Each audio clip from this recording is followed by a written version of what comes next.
Hello, welcome to Floella's Storyland. I love telling stories, and some of my favourite stories are stories about Anansi the Spider-Man, who came from West Africa. I wonder which country in West Africa. Would it be Ghana, Gambia, or maybe Nigeria? I wonder. Well, anyway, my dad used to tell me Anansi stories when I was a little girl and lived in Trinidad. That's in the Caribbean. He used to make up Anansi stories too, which was so exciting, full of adventures. And today, I'm going to tell you how Anansi stories became Anansi stories. The story is called How Anansi Got His Stories. Anansi the Spider-Man was born in West Africa many, many years ago. Anansi was very clever and cunning and full of tricks. And when he was in trouble or wanted to play a trick on someone, he would turn himself into a spider. Now, Anansi's stories have not always been called Anansi stories. They were first known as lion stories. This was because lion was the most powerful of all the animals. Everyone in the forest respected him. That's why the stories were named after lion. But Anansi wanted the stories to be named after him. So one evening, Anansi went to see Lion to ask if he could have the stories named after him. But being cunning and crafty, Anansi thought first he would start off by flattering Lion. "Oh, magnificent Lion! You are not only brave and strong, but also wise and clever.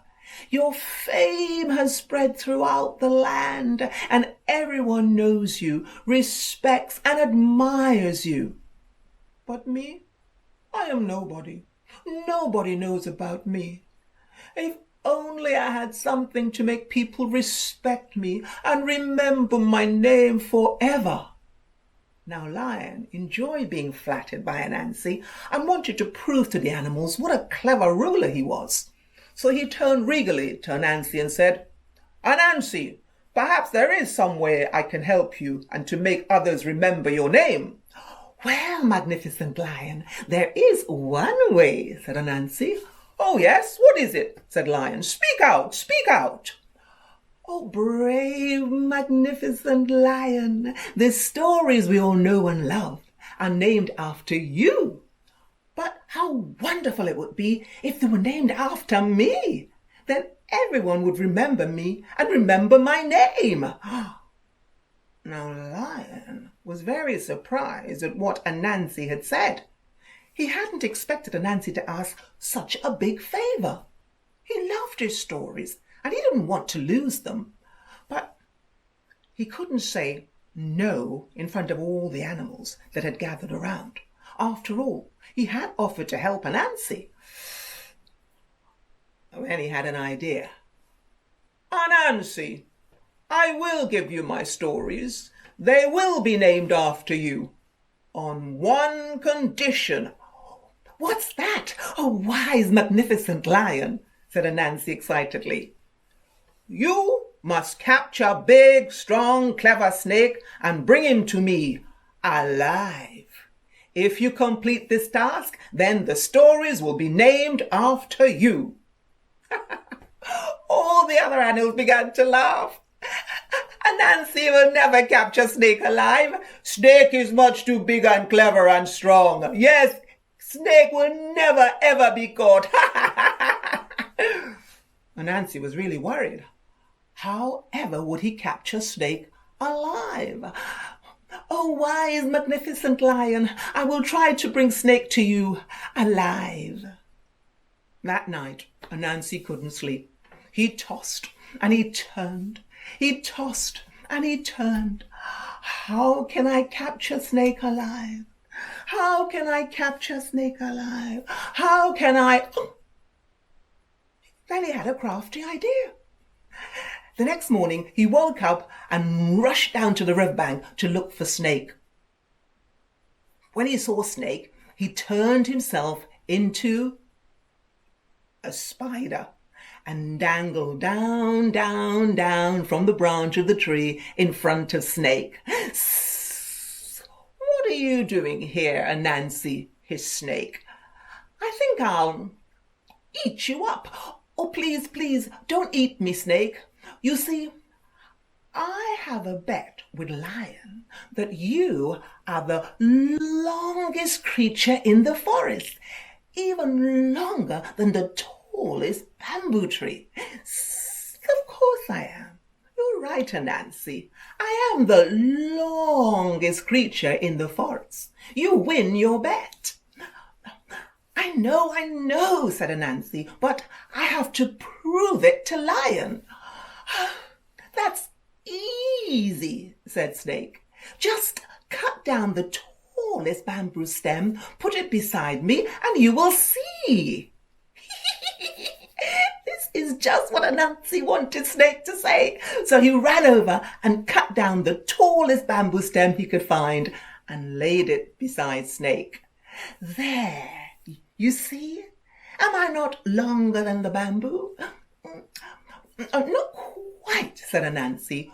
"Why don't you stretch out a bit further?" "How's that?" asked Snake, stretching as hard as he could. "Am I not the longest animal in the forest?"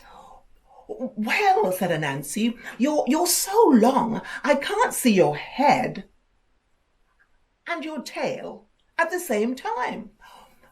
"Well, just tie my head to one end of the bamboo and my tail to the other end, and you will see."